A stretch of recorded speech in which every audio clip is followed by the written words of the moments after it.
కాకినాడ జిల్లాలో police outlet సంబంధించిన petrol బంకును రాష్ట్ర హోంమంత్రి వంగలపూడి అనితతో పాటు పోలీస్ ఉన్నతాధికారులు, ప్రభుత్వ విపుతున్న ఎమ్మెల్యే యనమల దివ్య ప్రారంభించారు. నిజానికి ఈ పెట్రోల్ బంకులు అంటే ఎవరైతే జైల్లో ఖైదీలుగా ఉంటారో వారు మాత్రమే ఇక్కడ ఎక్కువగా ఈ పెట్రోల్ కొడుతూ వారి జీవనం కొనసాగిస్తూ ఉంటారు. అంటే తెలిసి తెలియక ఏదో పొరపాట్లు చేస్తూ ఉంటారు. కొంతమంది జీవిత ఖైదీ, మరికొంతమంది 7.5 సంవత్సరాలు, మరికొంతమంది 15 సంవత్సరాలు, ఇలా ఖైదీలు వారు ఏదైతే జైల్లో ఉంటారో వారి జైల్లో ఉన్న ఖైదీలంతా కూడా ఉదయం 6 గంటలకు వచ్చి సాయంత్రం 6 గంటల వరకు ఈ పెట్రోల్ కొట్టి దానికి సంబంధించిన సాలరీ కానీ దానికి సంబంధించిన అమౌంట్ కూడా అకౌంట్లో పడే విధంగా ప్రభుత్వం ఏర్పాటు చేస్తూ ఉంటుంది. జిల్లాలో దాదాపుగా రాజమండ్రి, అదేవిధంగా కాకినాడ, ప్రస్తుతం తుని ప్రాంతాల్లో కూడా ఇలాంటి జైళ్లు ఉన్నాయి. అయితే తుని ప్రాంతంలో ఏర్పాటు చేసిన సబ్ జైల్లో అంటే తక్కువ మంది ఖైదీలు ఉంటారు, అది కూడా తక్కువ రోజులు ఉంటారు కాబట్టి ఇక్కడ ప్రత్యేకంగా పర్యవేక్షణకు సంబంధించి కొంతమంది స్టాఫ్ని పెట్టే అవకాశం అయితే ఉంది.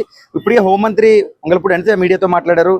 జిల్లాలో ఈ విధంగా ఏర్పాటు చేయడం ఎంతో ఆనందంగా ఉంది. సత్ప్రవర్తన అంటే ఖైదీల్లో మార్పు ఎందుకు చేశాము అనే వాళ్ళ సత్ప్రవర్తన ఖచ్చితంగా వస్తున్నట్టు పేర్కొన్నారు. రాష్ట్ర వ్యాప్తంగా 1,00,000 సీసీ కెమెరాలు కూడా ఏర్పాటు చేస్తున్నట్లు, నిఘా ఎక్కువ పెడుతున్నట్లు కూడా ఆమె తెలియజేశారు. ఏ విధంగా జరిగింది ఈ ప్రారంభోత్సవం, తదితర అంశాలు హోమ్ మినిస్టర్ ఏం మాట్లాడుతున్నారు సరే చూద్దాం.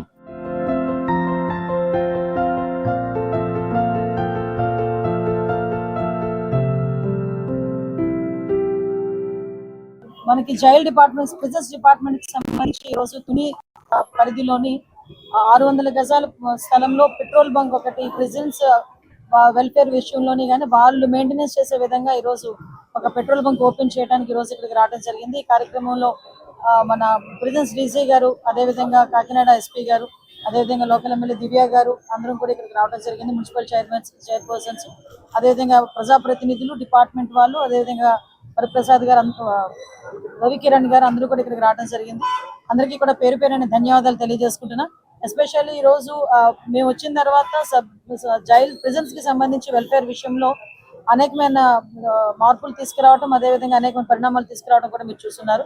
అరౌండ్ మనకి రాజమండ్రికి సంబంధించిన పరిధిలోని ఇంచుమించుగా 4 పెట్రోల్ బంకులు ఈ రోజు ఏర్పాటు చేయడం జరిగింది. 3 రాజమండ్రిలో, అది కూడా నేను ఒకసారి వెళ్ళి ఓపెన్ చేశాను. అవన్నీ కూడా ప్రిజన్స్ లోని ఎవరైతే ఉన్నారో వాళ్ళు ప్రిజనర్స్ ఎవరైతే ఉన్నారో వాళ్ళు మెయింటెనెన్స్ తోనే జరిగే కార్యక్రమం ఇది. ఎస్పెషల్లీ లోపల వాళ్ళు శిక్ష అనుభవిస్తున్న వాళ్ళందరూ కూడా బయటకు వచ్చేటప్పుడు ఒక పరివర్తనతో రావాలి, ఒక మార్పుతో రావాలి. డెఫినెట్ గా వాళ్ళు బయటకు వచ్చిన తర్వాత ఒక మంచి లైఫ్ ని డీల్ చేయడానికి ఇవన్నీ కూడా ఒక టూల్స్ కింద ఉపయోగపడే పరిస్థితి. ఈ రోజు మన రాజమండ్రి సెంట్రల్ జైల్లో కనుక చూసుకుంటే ఓపెన్ కల్టివేషన్ కి కూడా కొన్ని పరిస్థితులు వెళ్తారు, కొన్ని షాప్స్ మెయింటైన్ చేసుకుంటారు, ఒక కేఫ్ మెయింటైన్ చేస్తున్నారు వాళ్ళు. ఆ కేఫ్ మెయింటెనెన్స్ కి కూడా నేను లాస్ట్ టైం వెళ్ళడం జరిగింది. ఒక కేఫ్ మెయింటైన్ చేయడం కానీ, హోటల్స్ మెయింటైన్ చేయడం కానీ, ఇవన్నీ కూడా లోపల వాళ్ళు ఎవరైతే జీవిత ఖైదులు అనుభవించే వాళ్ళు కానీ, ఖైదు అనుభవించే వాళ్ళందరూ కూడా మంచి ప్రవర్తన రావాలి. రేపు పొద్దున వాళ్ళు శిక్ష అయిపోయిన తర్వాత పూర్తయి బయటకు వెళ్ళిన తర్వాత కూడా వాళ్ళు ఒక మంచి లైఫ్ డీల్ చేయాలనే ఉద్దేశంతో గవర్నమెంట్ తీసుకునే నిర్ణయం. అదేవిధంగా ప్రతి చోట కూడా ఎక్కడ కూడా లా అండ్ ఆర్డర్కి ఇబ్బంది లేకుండా అన్ని కాన్స్టిట్యున్సీ పరిధిలోని కూడా సీసీ కెమెరాస్ ఏర్పాటు చేయడానికి కూడా కంకణం కట్టుకున్నాం. అదేవిధంగా సెంట్రల్ జైల్స్ లోని కూడా లాస్ట్ 5 సంవత్సరాలు ఈవెన్ ప్రిజన్స్ లో కూడా సీసీ కెమెరాలు పనిచేయని పరిస్థితిలో ఈరోజు మళ్ళీ మేము ఎన్డీఏ కూటమి వచ్చిన తర్వాత అన్ని చోట్ల కూడా సర్వేలెన్సెస్ ఉండాలనే ఉద్దేశంతో ఆఖరి ప్రిజన్స్, అదేవిధంగా మాక్సిమం విలేజ్ వైజ్ గా కూడా సీసీ కెమెరాలు పెట్టేదానికి మేము ముందుకెళ్తున్నాం.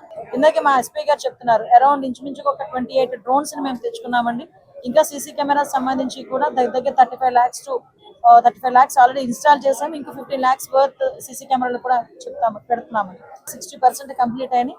మిగతా 40% కూడా ఒక 3 to 4 months లో కంప్లీట్ చేసి ఎక్కడ కూడా అంటే తప్పు చేయాలన్నా కూడా భయపడే విధంగా సర్వేలెన్సెస్ పెట్టేదానికి గవర్నమెంట్ సిద్ధంగా ఉంది. దానికి తోడు ఈరోజు టెక్నాలజీని బేస్ చేసుకొని మొన్నే కంట్రీలో ఫస్ట్ టైం పోలీస్ డిపార్ట్మెంట్ వాళ్ళు ఆర్టిఫిషియల్ ఇంటెలిజెన్స్ కి సంబంధించి ఒక హ్యాక్థాన్ కూడా 3 days ప్రోగ్రామ్ ను కూడా కండక్ట్ చేయడం జరిగింది. ఎక్కడ కూడా లా అండ్ ఆర్డర్ విషయంలో ఎక్కడ కూడా ఎటువంటి ఇబ్బంది లేకుండా చూసుకుంటామని మీ అందరికీ